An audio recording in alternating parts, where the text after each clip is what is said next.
Hello friends, welcome to 100 369. ఈరోజు వీడియోలో తల్లికి వందనం గురించి తెలుసుకుందాం.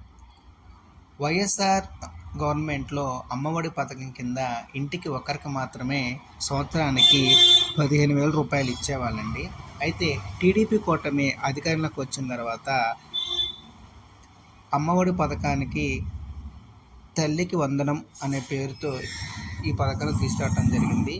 అయితే టీడీపీ గవర్నమెంట్ వారు ఇంట్లో ఎంతమంది విద్యార్థులు ఉంటే అంతమందికి సంవత్సరానికి ఒక్కొక్కరికి 15,000 రూపాయలు ఇస్తామని చెప్పడం అయితే జరిగింది. అయితే ఈ పథకానికి వర్తించాలంటే ఏమేమి అవసరం అవుతాయో ఇప్పుడు తెలుసుకుందాం.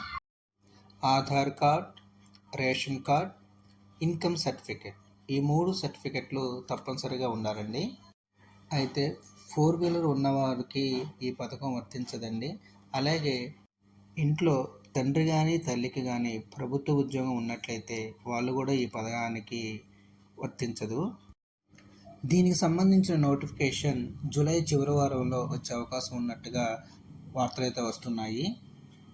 మా ఛానల్ కనుక మీకు నచ్చినట్టయితే లైక్ చేయండి, షేర్ చేయండి. మరిన్ని వీడియోస్ కోసం మా ఛానల్ని సబ్స్క్రైబ్ చేయండి.